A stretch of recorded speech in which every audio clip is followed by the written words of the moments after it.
আসসালামু আলাইকুম এভরিওয়ান, সবাই কেমন আছেন? আশা করি সবাই ভালো আছেন। আলহামদুলিল্লাহ, আমি অনেকটা ভালো আছি। আর আজকে 10 টাকা নিয়ে বের হয়ে গেছি, এক জায়গায় যাব। বলতে পারেন আমার জায়গাটা স্বপ্নের একটা জায়গা। জায়গাটায় আমি প্রায় সময় যাই। আর এই তো আমি গাড়িতে উঠে গেলাম। আর এই 10 টাকা ছিল কিন্তু আমার গাড়ি ভাড়া। 10 টাকা নিয়ে বের হয়েছি, ওর আব্বু দাঁড়িয়ে আছে আমার জন্য। এরপরে এত টাকা ছিল না, আমি আর টাকা নিইনি। আর এটা বলতে পারেন কোন জায়গা? এটা হলো আবদুল্লাপুর। আমাদের বাসা থেকে মাত্র 10 টাকা ভাড়া। আর এটা হলো পলয়ের পলয়ের সামনে। এত মজার একটা হালিম আর একটা নুডলস বিক্রি করে একটা মামা। আমি আরো কয়েকবার ভিডিওটা দিয়েছি।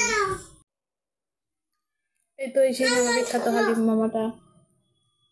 বিশ্বাস করবেন, এত মজা হয় লোকের ভিড় দেখে।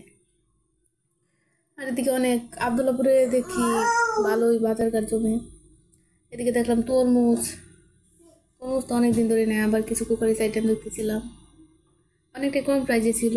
আবার এখানে কিছু মাটির ব্যাং ওইগুলো ছিল, আবার কিছু জুতা ছিল। আর এই কালো তরমুজগুলো দেখে আমি অবাক।